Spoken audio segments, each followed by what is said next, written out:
There is a day that all creation's waiting for.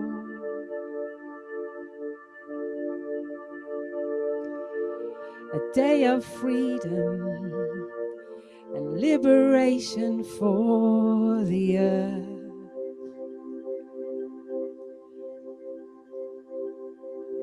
And on that day, the Lord will come to meet his bride. Thank you, Lord. And when we see him, in an instant we'll be changed.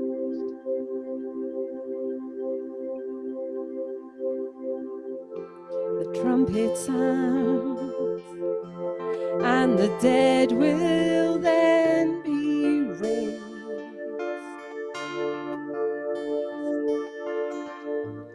By his power, never to perish again. Once only flesh, now clothed with immortality.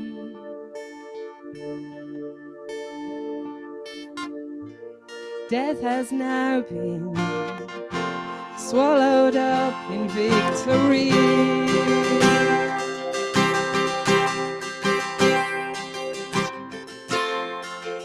We will meet him in the air, and then we will be like him. Oh, we will see him as he is. Oh, yeah. Then all hurt and pain will cease, and we'll be with him forever. And in his glory we will live.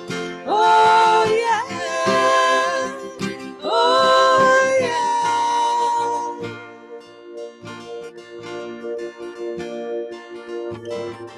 So lift your eyes to the things as yet unseen,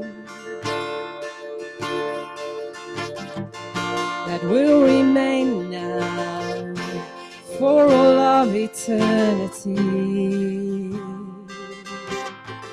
Though trouble's hard, it's only momentary.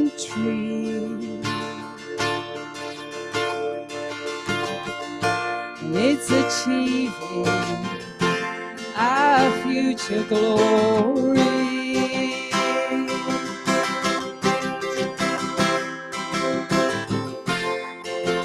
We will meet him in the air, and then we will be like him, for we will see him as he is. Oh yeah. Then all hurt and pain will cease, and we'll be with him forever. And in his glory we will live.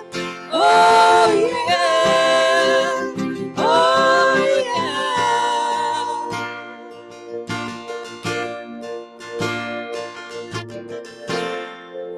We will meet him in the air, and then we will be like him, for we will see him as he is. Oh yeah. Then all hurt and pain will cease, and we'll be with him forever. And in his glory we will live. Oh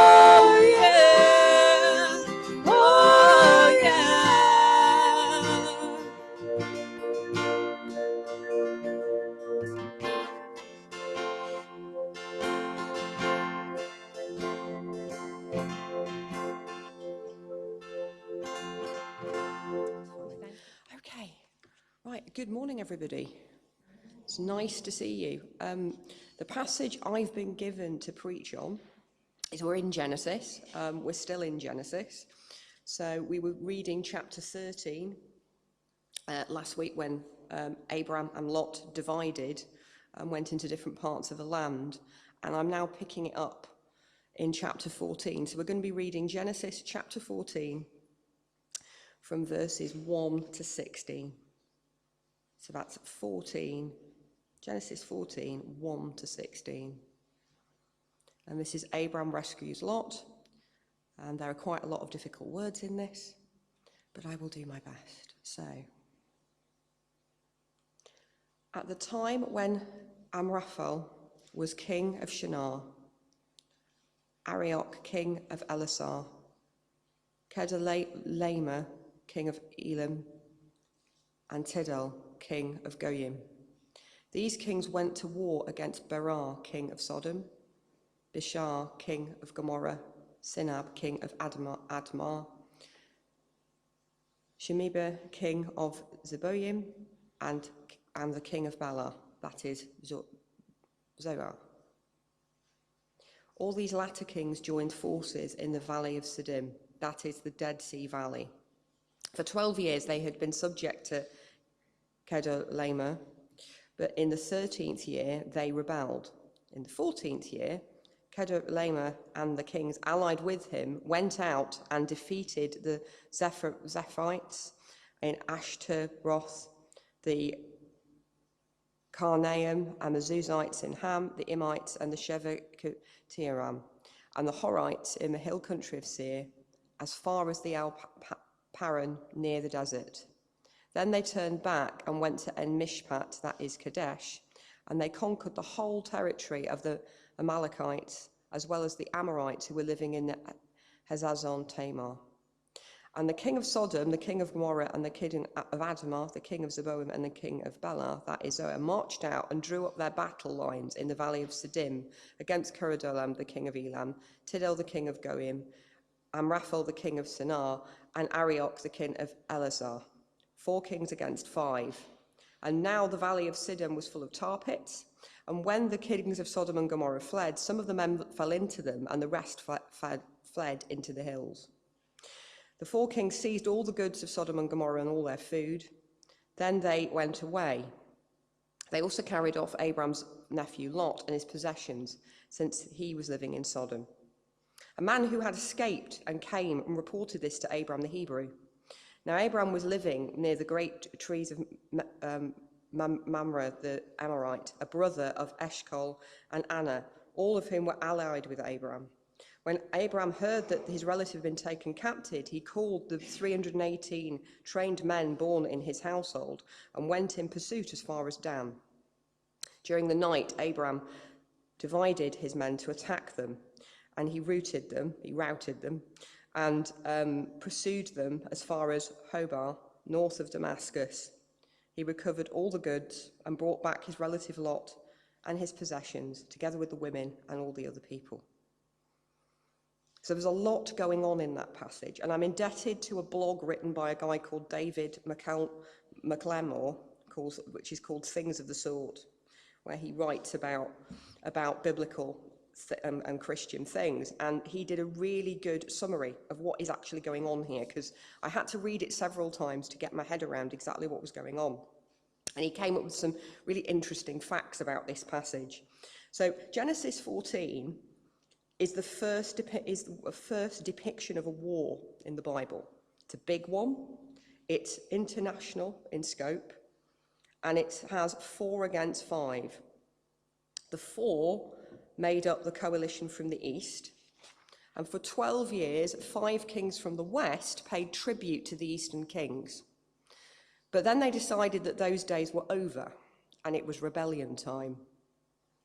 The rebellion only makes the pages of the Bible because of Lot's presence in Sodom, and he moved from the outskirts of the city to the centre sometime between chapters 13 and 14.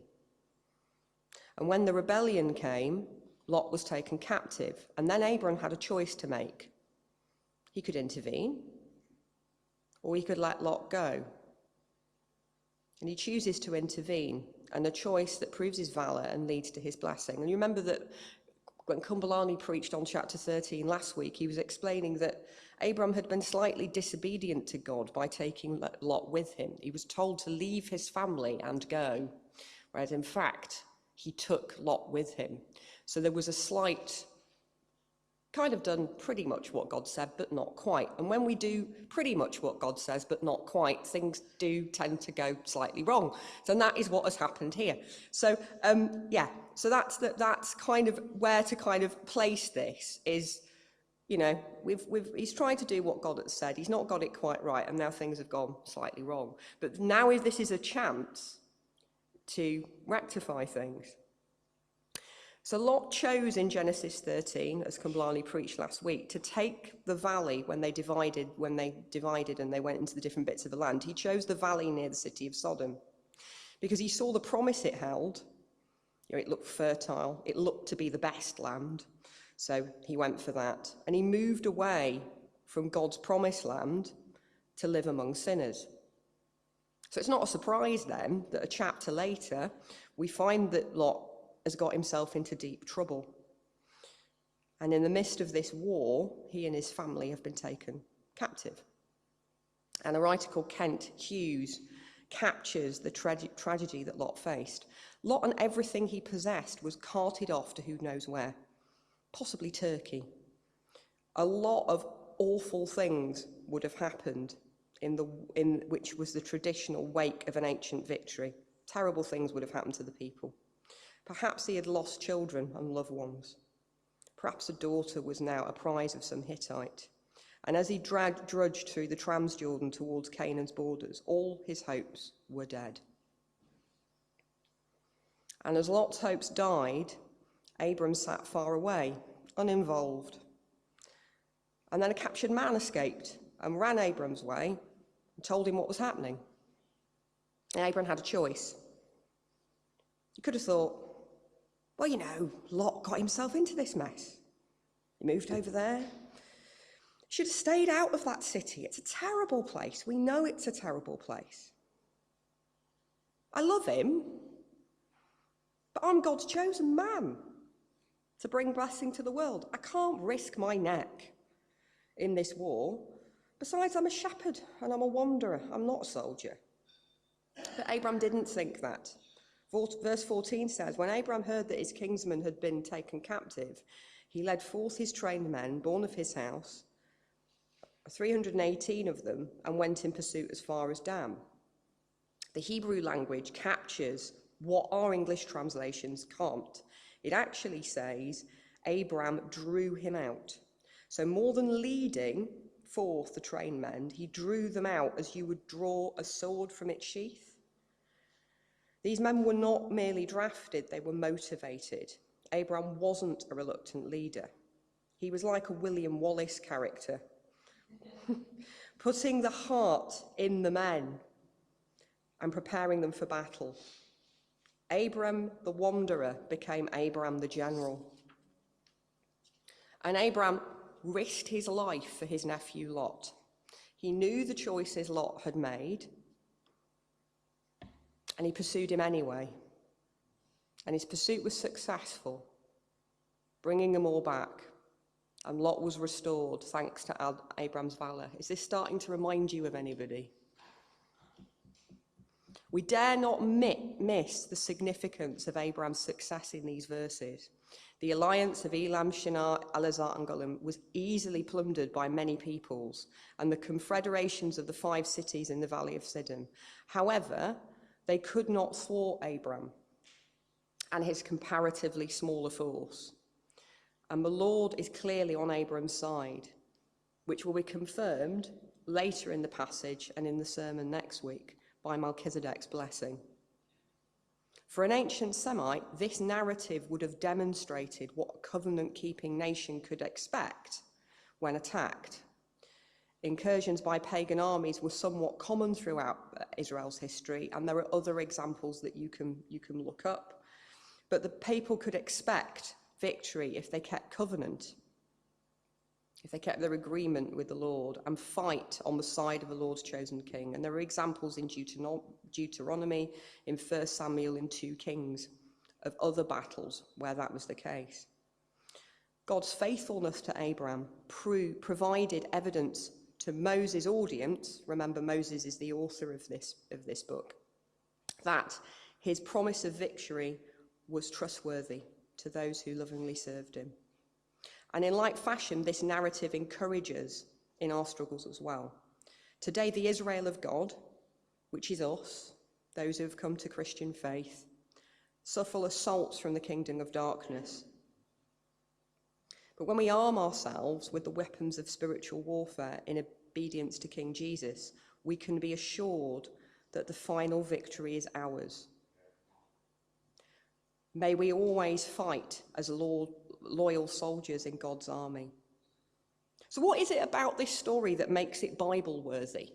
I went for coffee with Dave Brown last week, and one of the things we were talking about is there's an awful lot of history of around the time of the Bible that isn't contained in the Bible. If you just think about the Gospels, we don't get a minute-by-minute narrative of Jesus' life. There are loads of bits that we don't get. So the bits that are in there for a reason. God had them in there for us to know. So it's always worth asking, Lord, why is this in here? What is the point of it?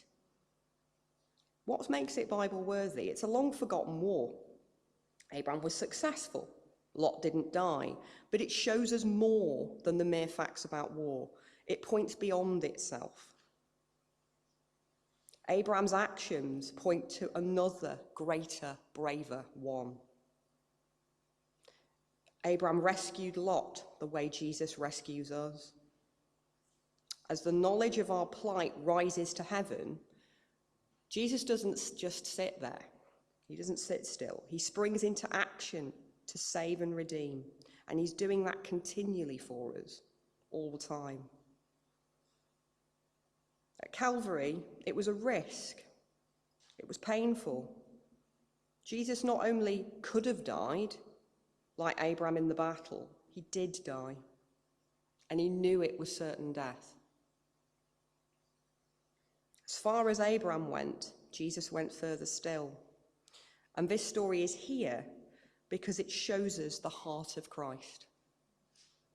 When we get into trouble, we have somebody better than a brave uncle.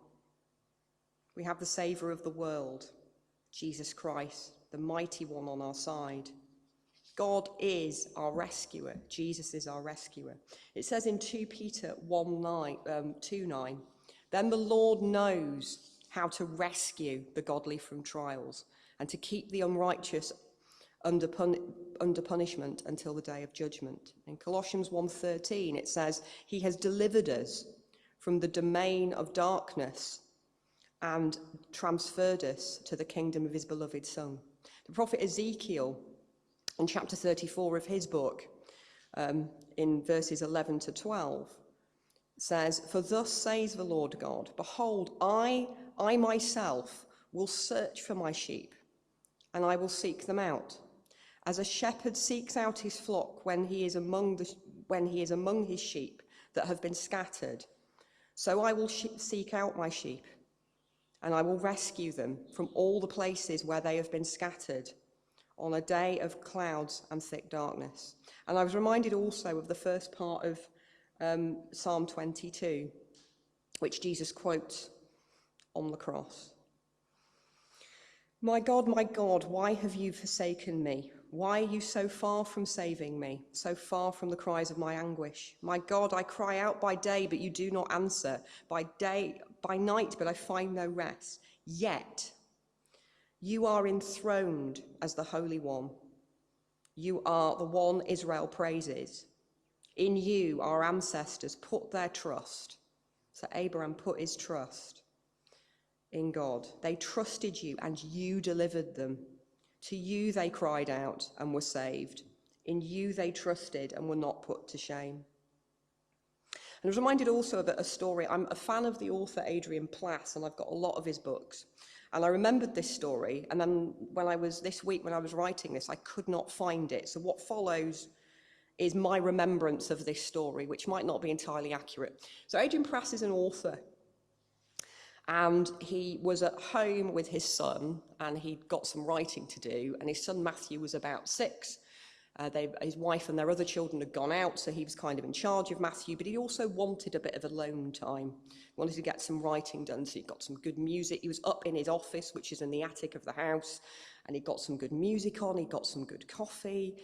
Everything was in the zone. He was starting to get some good words flowing, because when you write, sometimes they flow and sometimes they don't, and he was in a really good place. And then he heard a little crash downstairs, and then this voice went, "Daddy, Daddy, I need you, Daddy, Daddy, need you." And he went, "I've just got settled, and I'm just having some peace. Why can't you just not, mess everything up? Why can't you just, just give me some peace? Why do I have to come?" As he got up and was drudging down the stairs, he went, "Why have I got to just get up and come and sort out all your mess?" And as he's saying this in his head, God says to him, "I did." And that I remembered that story, and that struck me. And I thought about all the times in my own life when I've got it a bit wrong. I've gone off and done my own thing, and I'm busy doing it, and going off and going on the right wrong. And God, in hindsight, has been giving me all sorts of signals that I'm not doing the right thing, but I'm ignoring them. And in the end, I can almost feel, and although it might be slightly irreverent, but I can almost feel Jesus sort of, sighing and going, "Oh, I've got to go and sort Emma out again." But he always does. And that's the point. He is our rescuer. He loves us so much that he will, if we turn to him, he will rescue us. So if there's anybody here this morning who feels like they're walking away from God and they've gone on their own path, or maybe that you've never accepted Jesus as your Lord and Saviour before, he is a rescuer. He wants you. He's the shepherd that will leave the 99 to go and rescue the wandering sheep and bring you back safely home. That's what he wants to do. And I've just got some final thoughts that I pulled out on the passage that I just want to sort of bring this to a close, but I just want us to think about that. Whenever, like Lot, we step out of God's will, we can lose his protection, and we cannot expect that the choices that we make when we're in that place will be for our lasting good. We must never take advantage of others because of our selfish interest, like Lot did in chapter 13 when he went for what appeared to be the best land. He took advantage of Abraham, and then he ended up losing all of his possessions in one day. Friendship with the world is enmity with God, and Lot was a sojourner among the Sodomites, and that therefore he shared in their punishments and sufferings. And we need to show concern for our brothers and sisters when they're in trouble, and Abraham acted immediately to rescue his nephew Lot from his captors. We should always be prepared to fight the good fight of faith. Abraham was battle ready, and he was no stranger to military strategies. We must show true love to one another. Abraham's affection for Lot was his chief motive as he readily risked his life for his nephew. And when we walk in God's covenant, we will suffer no permanent loss. Nothing we've lost in this life, particularly if we've lost it for him, will be permanently lost. It will all be restored in good time. Abraham recovered everything that he'd lost. God rescues us from damnation and took all the spoils from the enemy, just as Abraham did for Lot.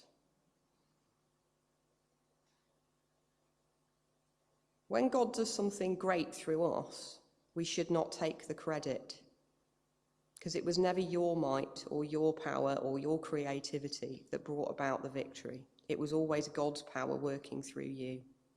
Give him the glory and give him the praise. The king of Sodom was trying to take the place of God and bring discredit to the name of God through a sly trick.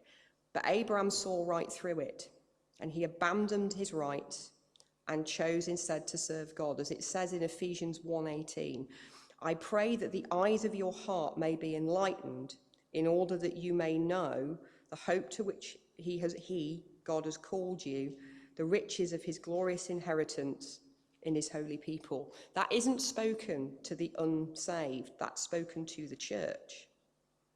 Our eyes need to be opened and enlightened so that we can see more of the hope that God has. When Abraham went out into that battle, he could already see the victory that he would have because he knew he was doing what God had asked him to do.